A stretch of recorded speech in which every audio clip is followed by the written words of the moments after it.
नमस्कार। मुद्दा तो है मैं आपका स्वागत है। मैं हूं आपके साथ ब्रजेश चौकसी और आज मुद्दा है मिशन पर मोदी। लेकिन हम बात करेंगे मिशन 2023 और 2024 पर, इसका क्या होगा असर। मध्य प्रदेश में इसी साल विधानसभा के चुनाव हैं और अगले साल लोकसभा के चुनाव होंगे। महाकाल लोक के बाद प्रवासी भारतीय सम्मेलन के जरिए मोदी और शिवराज ने इन दोनों लक्ष्य को हासिल करने की शुरुआत कर दी है। प्रवासी भारतीय सम्मेलन के इस मंच से प्रधानमंत्री नरेंद्र मोदी ने इंदौर की मेहमान नवाजी की प्रशंसा तो की ही, अपनी सरकार की उपलब्धियों का भी खूब बखान किया। उधर सीएम शिवराज सिंह चौहान ने मेजबानी में कोई कसर नहीं छोड़ी और जगह की कमी पर माफी मांगकर प्रवासी भारतीयों का दिल जीत लिया। इधर कुछ विदेशी मेहमानों के दरवाजे से लौटने पर कांग्रेस ने तंज कसा है। कांग्रेस ने कहा कि जब 3000 लोगों की व्यवस्था नहीं कर सकते तो इतना बड़ा आयोजन क्यों रखा और क्या इस आयोजन से बीजेपी को चुनाव में लाभ होगा, यह जानने की कोशिश करेंगे। लेकिन पहले देखिए हमारी खास रिपोर्ट।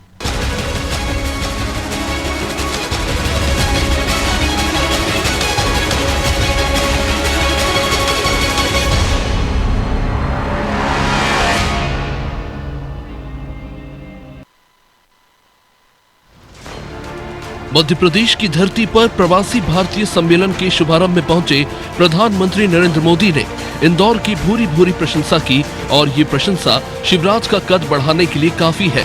इससे पहले महाकाल लोक के समय भी प्रधानमंत्री को बुलाकर शिवराज ने विशेष भूमिका हासिल की थी। इस बीच विश्वनाथ कॉरिडोर, महाकाल लोक और अब अप्रवासी सम्मेलन से मध्य प्रदेश में 2023 के विधानसभा और देश में 2024 के लोकसभा चुनाव का बिगुल फूंक दिया गया है। प्रवासी भारतीयों के बीच जहां प्रधानमंत्री ने भारत की जगमगाती छवि का रेखा चित्र खींचा, तो मुख्यमंत्री शिवराज सिंह चौहान ने मध्य प्रदेश को इन्वेस्टमेंट डेस्टिनेशन के रूप में प्रस्तुत किया। भाजपा प्रवक्ता पंकज चतुर्वेदी का कहना है कि ये भारत का अमृतकाल है और मध्य प्रदेश में प्रवासी भारतीयों का सम्मेलन गौरव का विषय है। देखिए, मध्य प्रदेश भारत का हृदय प्रदेश है, मध्य में स्थित है और देश के बीचों बीच होने के अनेक लाभ हैं। रेल मार्ग से सड़क मार्ग से सबके लिए सहज सुलभ। और मध्य प्रदेश में भारतीय जनता पार्टी की सरकार ने शिवराज जी के नेतृत्व में उद्योग धंधों के लिए, उद्यमियों के लिए अप्रतिम अवसर उपलब्ध कराए हैं। और इसीलिए आज मध्य प्रदेश में प्रवासी भारतीय सम्मेलन भी है, 2 दिन बाद ग्लोबल इन्वेस्टर समिट भी है। तो पूरे भारत में और मध्य प्रदेश में निवेश के, विकास के, प्रगति के अनेकों अवसर हैं। इसलिए आज स्वयं प्रधानमंत्री जी मध्य प्रदेश की शहर इंदौर में उपस्थित हैं और उन्होंने आह्वान किया प्रवासी भारतीयों से कि हम G20 की अध्यक्षता कर रहे हैं। ये भी स्वर्णिम समय है भारत का। तो अमृत काल है भारत के लिए, आज़ादी के अमृत वर्ष में, और भारत में निवेश की अपार संभावना, ऐसा आग्रह। कांग्रेस ने इंदौर के प्रवासी भारतीय सम्मेलन में हुई अव्यवस्थाओं का मुद्दा उठाया। कांग्रेस मीडिया विभाग के उपाध्यक्ष भूपेंद्र गुप्ता ने कहा कि मात्र 3000 प्रवासी भारतीयों को ये सरकार नहीं संभाल सकी। विदेश से आने वाले प्रवासी भारतीयों ने शिकायत की है कि उन्हें आयोजन स्थल पर प्रवेश नहीं करने दिया गया। इससे मध्य प्रदेश की छवि को नुकसान पहुंचेगा। ये एक तरफ प्रधानमंत्री तो कह रहे हैं कि जो प्रवासी भारतीय हैं वो हमारी दुनिया के एम्बेसडर हैं, भारत के हमारे ब्रांड एम्बेसडर हैं, हमारे राजदूत हैं, हमारी संस्कृति के, हमारे संस्कार के।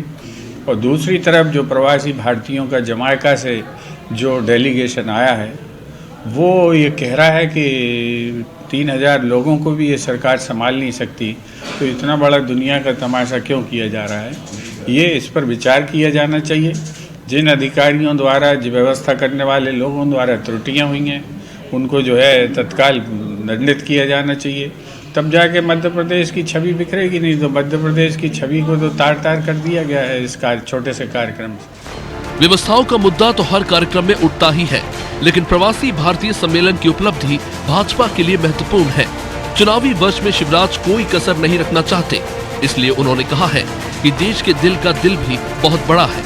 उधर प्रधानमंत्री ने इंदौर को लाजवाब कहते हुए कहा कि अपनों से मुलाकात का आनंद ही अलग होता है।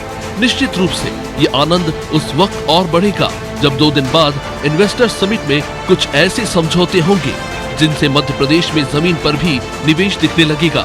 मुख्यमंत्री यही उम्मीद लगाए बैठे हैं उन लोगों से भी जिन्हें प्रधानमंत्री ने विदेशी धरती पर भारत का राष्ट्रदूत कहा है। ब्यूरो रिपोर्ट, अनादि टीवी।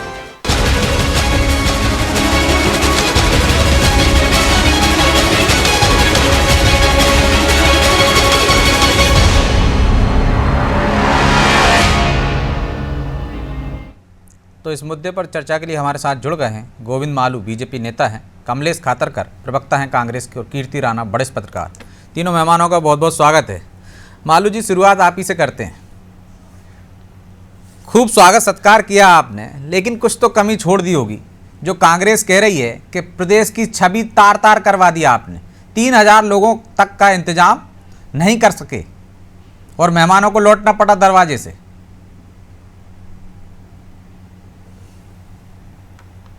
मालू जी,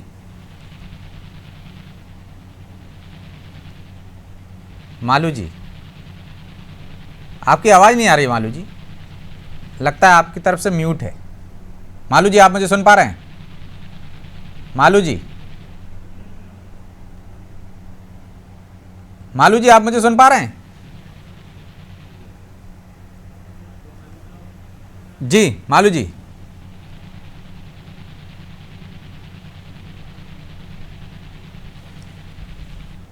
मालू जी, मैं लौटूंगा आपके पास। कुछ तकनीकी खामी है, शायद आप तक मेरी आवाज़ नहीं पहुंच पा रही है। ठीक है राणा जी, एक तरफ तो मेहमान नवाजी चल रही है, मेहमान आ रहे हैं, स्वागत हो रहा है, पूरा इंदौर उनका जोर शोर से स्वागत कर रहा है। कुछ कमियां तो रह ही जाती, तो कुछ कमियां रह गई होंगी, लेकिन क्या आपको लगता है कि इस आयोजन के जरिए मोदी और शिवराज जी मिशन 2023 और 2024 का लक्ष्य जो है उसका एक तरह से शंखनाद कर दिया? ब्रजेश जी, मैं आपको बता दूं कि ये इंदौर में जो सम्मेलन हुआ है जी, इसके लिए मध्य प्रदेश की सरकार और दिल्ली की सरकार से ज्यादा इंदौर की उपलब्धियां हैं कि सरकार को इंदौर लगा कि यहाँ सम्मेलन करना चाहिए। स्वच्छता में 6 बार नंबर 1, बिल्कुल सबसे बड़ा प्लांट कचरे का यहाँ लगा है। इसके अलावा अनेक उपलब्धियां हैं। तो इंदौर ने सरकारों को दिशा दिखाई कि आप सम्मेलन यहाँ करिए ताकि पूरे प्रदेश में आपकी छवि बन सके।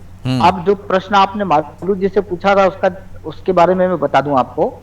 सम्मेलन की शुरुआत से एक दिन पहले 8 तारीख को commissioner doctor Pawan Sharma, police commissioner Harinarayan Mishrachari, collector की लैया राजा, इन सबसे हमारी बात हुई थी। हमने भी ये मुद्दा उठाया था कि जिस बीसीसी में आप ये कन्वेंशन कर रहे हैं वहाँ 2200 की कैपेसिटी है दर्शकों की, श्रोताओं की, और आपने कहा है कि 3200 से ज्यादा सदस्य आ रहे हैं विभिन्न देशों के, है ना? तो ये व्यवस्था कैसे होगी? क्या ये इंदौर की छवि को प्रभावित तो नहीं करेगा? तो उन्होंने कहा नहीं नहीं, ऐसी बात नहीं है, वहां तो दूसरे हाल में भी व्यवस्थाएं हैं जहां हम बड़ी स्क्रीन लगाएंगे और लोग देख सकेंगे। अब आप बताइए कि जब विदेशी हमारे भारतीय प्रवासियों ने $100 चुकाकर जिसकी सदस्यता ली हो जिस सम्मेलन में आने की, उनमें यदि सीधे प्रधानमंत्री को सुनने का मौका ना मिले और स्क्रीन पे देखने का मौका न मिले, तो फिर आप और हम भी स्क्रीन पे देख के ये प्रवासी भारतीय सम्मेलन को सुन सकते हैं, देख सकते हैं। तो उन लोगों का विरोध अपनी जगह सही था और उसके लिए इंदौर का कोई अधिकारी दोषी नहीं। उसके लिए केंद्र सरकार की एजेंसियां और जो प्रवासी भारतीय सम्मेलन के लिए एक साइट खोली गई थी कि इस पे आप अपना पंजीयन करा सकते हैं, उस पंजीयन के आधार पे लोगों ने भरपूर पंजीयन कराया और ये संख्या 5000 तक पहुंच गई, जिसका नतीजा ये हुआ कि वहां हाल में बेइज्जती की स्थिति बनी सरकार की। मध्य प्रदेश सरकार से ज्यादा दोषी इसमें केंद्रीय एजेंसियां हैं जिन्होंने पूरे इस सम्मेलन की कवायद अपने हाथ में ले रखी थी, सारी व्यवस्थाएं अपने हाथ में ले रखी थी। मध्य प्रदेश ने इसमें कोई कमी नहीं की, इंदौर के अधिकारियों ने कोई कमी नहीं की, फिर चाहे वो एमपीएसआईडीसी के मनीष सिंह हो, कलेक्टर हो, बाकी अधिकारी हो, सारा दोष जाता है केंद्रीय एजेंसियों पर, जिनके कारण विदेशों के जो प्रतिनिधि आए थे उन्होंने सरकार के खिलाफ गुस्सा जाहिर किया। ठीक, मालू जी, गलती किसी की भी हो, लेकिन कांग्रेस कह रही है कि मध्य प्रदेश की छवि को तार तार कर दिया। 3000 लोगों का इंतजाम नहीं कर सकते थे आप, और इस वजह से इतना बड़ा आयोजन रख लिया आपने। जब इंतजाम ही नहीं कर सकते थे तो आयोजन क्यों रखा? गलती केंद्र की हो, राज्य की हो, किसी भी अधिकारी की हो, लेकिन छवि तो मध्य प्रदेश की खराब हुई ना।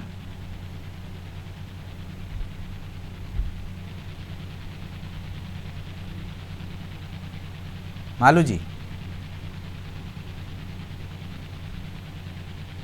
मालू जी, आप मुझे सुन पा रहे हैं?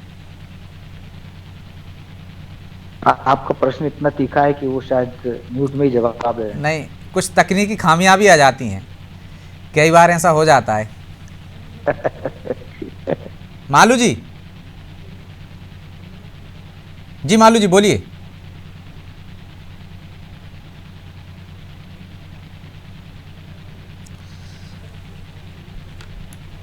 लगता है कुछ खामी है। हम उनको फ़ोन पे जोड़ने की कोशिश करेंगे मालू जी को, शायद स्काइप से कुछ दिक्कत आ रही है। तो कमलेश जी, मेहमान तो आपके भी हैं ना विदेशी, फिर कमियां गिनाकर, खामियां गिनाकर आप क्यों प्रदेश की छवि को तार तार कर रहे हैं? सरकार एक अलग चीज़ है, वो तो आपके भी मेहमान हैं, विदेश से आए हैं, कुछ कमियां रह जाती हैं। हमने तो देखा है कि बारात में भी अच्छा स्वागत करने के लिए सारे इंतजाम किए जाते हैं, लेकिन कहीं ना कहीं कोई कमी रह जाती है। लेकिन मेजबान का काम है कि आइए स्वागत है, लेकिन आप तो यहाँ सरकार की खामियां गिना रहे हैं। हेलो ब्रजेश जी, हमारी संस्कृति और हमारे देश की परंपराओं के अनुसार अतिथि देवो भव कहा जाता है। अतिथि देवो भव से तात्पर्य ये है कि अतिथि ईश्वर का स्वरूप होता है। और हमने जब हमारे जानकारी, सरकार की जानकारी में था कि 3,200 लोगों से ज्यादा के रजिस्ट्रेशन हो चुके हैं, तो फिर उनके इंतजाम पूरे किए जाने चाहिए। तो इसमें सरकार की गंभीर लापरवाही सामने आ रही है। और एक चीज और मैं आपसे कह देना चाहता हूं कि जब भी कोई मेहमान हमारे घर में आता है या हमारे परिवार में आता है, तो हमारे यहाँ के जो संस्कार है, परंपराएं हैं, उसका वो यशगान अपने घर में जाकर करता है। ऐसे ही विदेशी मेहमानों को हमने बुलाया सम्मान के साथ, और ऐसा नहीं कि वो अनएक्सपेक्टेड थे। सबने रजिस्ट्रेशन करा और रजिस्ट्रेशन कराने के बाद में वो यहाँ पर आए हैं। तो जब हमें जानकारी थी, सब कुछ थी, तो व्यवस्थाएं प्रॉपर क्यों नहीं की गई? और आप एक चीज और समझिए कि ये सरकार देश और प्रदेश की छवि के प्रति गंभीर नहीं है। इससे ये साबित होता है। और एक चीज और मैं कहना चाहता हूं कि जो जमैका निवासी हमारे प्रशांत सिंह जी का जो वीडियो वायरल हो रहा है, आप ये देखिए कि ये जो प्रवासी हमारे भाई बहन जो विदेशों से हमारे यहाँ आए हैं, कहीं ना कहीं हमारे ही खून का हिस्सा है, हमारे ही डीएनए उनमें है। और वो जाकर विश्व के मंचों पर हमारे देश की का नाम रोशन कर रहे हैं, हमारे देश का प्रतिनिधित्व कर रहे हैं। तो उनका सम्मान करना हमारे लिए जरूरी है। और इस तरह की खबरें आप मध्य प्रदेश में ही नहीं, ये आजकल ग्लोबल वर्ल्ड है और ये वीडियो पूरे विश्व में देखे जाते हैं। तो इससे निश्चित ही सरकार की गंभीर लापरवाही की वजह से देश की छवि को नुकसान पहुंचा है। और उन्होंने जो उनका जो वीडियो लेकिन दूसरी तस्वीरें, दूसरे वीडियो भी तो आ रहे हैं कि किस तरह से इंदौर के लोगों ने स्वागत किया, अपने घर में जगह दी, उनकी मेहमान नवाजी की। तो सिर्फ हम इसी वीडियो को क्यों देखें, या कांग्रेस इसी वीडियो को क्यों देख रही है? नहीं, कांग्रेस इस वीडियो को नहीं देख रही, ये तो सब आम जनता देख रही है, आप भी देख रहे हैं और ये पूरा विश्व देखेगा। लेकिन आप हम उस चीज की सराहना करते हैं कि जो व्यवस्था अच्छी है उसमें हम सरकार की तारीफ भी करते हैं, लेकिन इसका मतलब ये नहीं है कि हम कमियों को गिनाना छोड़ दें। भाई कमियां तो होती है, लेकिन क्या इस तरह की गंभीर कमियां? आप ये देखिए कि लोगों को आपने दरवाजे पर, आप कोई मेहमान आपके घर आया और आपको ने उसको दरवाजे से वापस कर दिया, वो आपकी क्या छवि लेकर जाएगा अपने घर? तो ऐसे ही हमारे प्रवासी भाई बहन जो आए हैं, वो उनके मन में जो छवि है वो बहुत ही नकारात्मक छवि। ठीक है मालू जी, उन्होंने वीडियो में स्पष्ट सुन पा रहे हैं आप मुझे? जवाब ले लेते हैं, कमलेश जी जवाब ले लेते हैं। मालू जी सुन पा रहे हैं आप मुझे? जी। कांग्रेस कह रही है आपने छवि प्रदेश की तार तार कर दी। राणा जी कह रहे हैं कि केंद्र की जो एजेंसियां हैं, केंद्र के जो अधिकारी हैं, उनकी लापरवाही की वजह से ये सब हुआ है। मध्य प्रदेश के अधिकारियों का इसमें कोई ज़्यादा योगदान नहीं है, क्योंकि उन्होंने पंजीयन ज़्यादा लोगों का कर दिया। 2200 की क्षमता थी, 5000 लोग आ गए। कांग्रेस कह रही जब आप 3000 5000 लोगों का भी इंतजाम नहीं कर सकते तो इतना बड़ा तमाशा किया ही क्यों?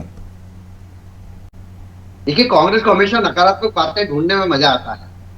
वो भारत की कैसे खिल्ली उड़े देश में और विदेश में, उस पर हमेशा लगे रहते हैं। ये हमारे मेहमान आए हैं, भारतीय मूल के हैं, और आप विदेशी मेहमानों की खिल्ली उड़ा रहे हैं मालू जी।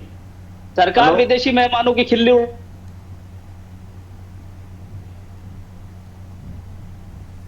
जी पर आयोजन हुआ तब तो कोई कमी नहीं नजर आई। और आपको ये इतने सारे मेहमान जो घर में रुक रहे हैं, जो बाकी व्यवस्थाएं की है उनकी चाक चौबंद, उसकी बात आप नहीं कर रहे हैं। देखिए, इतने बड़े आयोजन में छोटी मोटी कोई चीजें होती हैं, लेकिन वो कोई इतनी गंभीर नहीं होती है। किसी ने कोई कारण से अगर मान लो गलत फहमी में भी किसी को हटा दिया होगा, तो इसका ये मतलब नहीं कि अंदर जगह नहीं थी। वो पूरी व्यवस्थाएं, जितना रजिस्ट्रेशन हुआ है उतना ही सीटिंग अंदर है और उतने ही लोग अंदर हैं। उसके अलावा कोई भी बाहरी व्यक्ति का, अगर कांग्रेस का सरकार होती तो कांग्रेस ही अंदर घुसे होते, दूसरे कोई बैठ ही नहीं पाते। ये हमारा डिसिप्लिन को आप तारीफ करिए, सराहना करी कि भारतीय जनता पार्टी के कार्यकर्ता और नेता कोई अंदर उस हॉल में नहीं प्रवेश करा जिसमें ये हमारे अप्रवासी भारतीयों का समागम था कल। और जो जो उनकी हॉस्पिटैलिटी, जो उनकी मेजबानी इंदौर ने की है वो अद्भुत है। आपकी आप तारीफ क्यों नहीं कर रहे? तो कमलेश जी, यदि कांग्रेस का समय होता या कांग्रेस के दौर में इस तरह का सम्मेलन होता तो कांग्रेसी बैठे होते अंदर, ऐसा मालू जी का कहना है। देखिए, मालू जी तो कुछ भी कह सकते हैं, मालू जी के पास ये अधिकार है कहने का, लेकिन हम नहीं, वो आपकी पार्टी में अनुशासन की बात हमेशा उठाते हैं कि वहां अनुशासन रहता ही नहीं है। हाँ, बस ये अनुशासन जो प्रदेश और देश की छवि तार तार हो रही है, इस पे मालू जी को कोई अफसोस नहीं है। मतलब वो ये कहना चाहते हैं, हम इंदौर के लोगों की और इंदौर शहर की तारीफ करना चाहते हैं कि उन्होंने हमारे अप्रवासी भाई बहनों का जो स्वागत किया है। तह दिल से इंदौर शहर की एक छवि बहुत अच्छी पूरे विश्व में जाएगी और इसका निश्चित ही हमें लाभ मिलेगा। लेकिन आप, ये सरकार की गंभीर लापरवाही है कि आपने जितने रजिस्ट्रेशन हुए थे उसके आधे लोगों की केवल व्यवस्था की। तो ये तो पहले दिन से तय था कि आधे लोगों को परेशान होना पड़ेगा, तो ये व्यवस्थाएं क्यों पहले नहीं की गई, क्यों ये घटना होने का इंतजार किया गया? और तो बिगड़ जाता। आप क्या बिगड़ जाता? जितना रजिस्ट्रेशन हुआ उतनी संख्या बताई और उतनी सीटिंग लगी है अंदर। आप इसमें लोग मारे जाते, आधे लोग। आपने राणा जी, मालू साहब, राणा जी ने कहा, राणा जी की बात नहीं सुनी, मेरी बात को तो आप मिथ्या कह सकते हैं। राणा जी ने अभी कहा कि जिस हॉल में 2500 लोगों के बैठने की व्यवस्था थी और रजिस्ट्रेशन 5200 थे, तो ये आपका कुप्रबंधन है और इस कुप्रबंधन ने मध्य प्रदेश की छवि को विश्व में तार तार किया है। और ये जमैका के हमारे प्रताप सिंह जी ने स्पष्ट कहा है कि ये कुप्रबंधन दुर्भाग्यजनक है। और मालू जी देखिए, मैं एक अटल बिहारी वाजपेयी जी की तो पंक्तियां कोट करना चाहता हूं आपको कि छोटे मन से कोई बड़ा नहीं होता। आप अपनी गलती हुई है तो गलती को स्वीकार करिए। तो वहीं तो बोल दिया ना सीएम ने कि थोड़ी बहुत कोई दिक्कत हुई है तो उसके लिए माफी चाहते हैं। तो जो आप कह रहे हैं उसका समाधान तो वही होगा। ठीक है राणा जी, इसका एक और दूसरा पहलू है। हमें मध्य प्रदेश में देखेंगे कि इसी साल चुनाव होने वाले हैं, अगले साल लोकसभा के चुनाव होंगे। तो चाहे ग्लोबल समिट हो या प्रवासी भारतीय सम्मेलन, इसके क्या नफा नुकसान देखते हैं और चुनाव पे कैसा असर देखते हैं आप? क्या इससे बीजेपी को फायदा होगा और शायद कांग्रेस इसलिए इसमें कमियां ढूंढ रही है? ब्रजेश भाई, पिछले साल में जब प्रधानमंत्री जी उज्जैन आए हैं तब उन्होंने मुख्यमंत्री शिवराज सिंह जी की बहुत दिल से तारीफ की थी।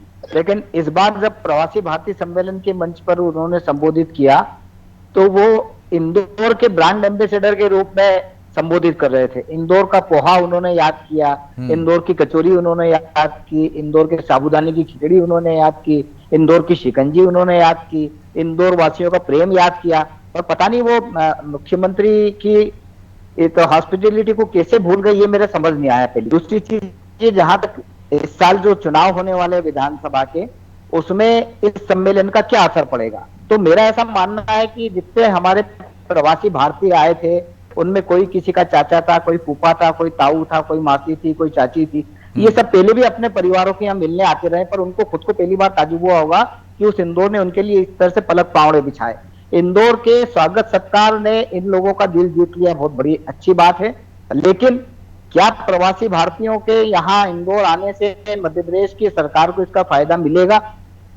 यदि मिलता है तो उसके पहले फिर हमें ये सोचना चाहिए कि दिनों के इवेंट मैनेजमेंट में लोगों को जिस तरह परेशानियों का सामना करना पड़ा, दिन पहले से छोटे छोटे दुकानदारों का, खोमचे वालों का, उस इलाके के छोटे छोटे दुकानदारों की गुमटियां हटाई गई, ठेले बंद किए गए, तो क्या इसका भी नुकसान उठाना पड़ेगा बीजेपी को? यदि आप मानते हैं कि सरकार को फायदा मिलेगा तो ये जो लोग हजारों परिवार परेशान हुए, बिल्कुल निकलना ही बंद कर दिया गया था जैसे वीवीआईपी को निकलना था।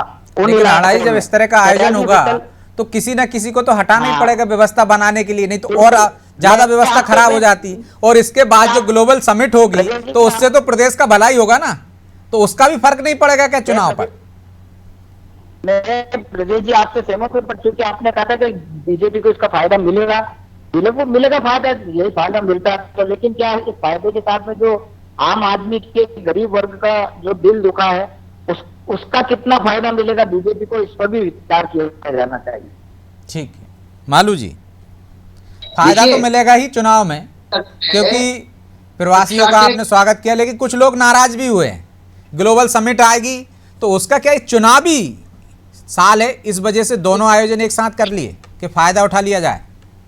ब्रजेश जी, ये तो एक हर साल का 2 साल में एक बार होता है आप्रवासी सम्मेलन। हाँ, कोरोना काल की वजह से नहीं हो पाया था 2 बार। देखिए 2 साल से नहीं हो पाया, अब हुआ है कोविड काल के कारण। लेकिन ये जो भाई हमारे कह रहे हैं कि ये बेरोजगार कर दिए, रोजगार के लिए है, यहाँ के रोजगार के उन्नयन के लिए है। चाहे महाकाल कॉरिडोर बने या यहाँ प्रवासी सम्मेलन हो, जो लोग आ रहे हैं पूरे शहर भर में जा रहे हैं, वो अलग अलग स्थानों पर खरीदारी कर रहे हैं। 56 दुकान का जिक्र अगर प्रधानमंत्री जी ने किया है तो 56 दुकान जा रहे हैं और सराफा जा रहे हैं, और कई जगह पर जो खाने पीने की वस्तुएं उनके अलावा कुछ खरीदी भी कर रहे हैं।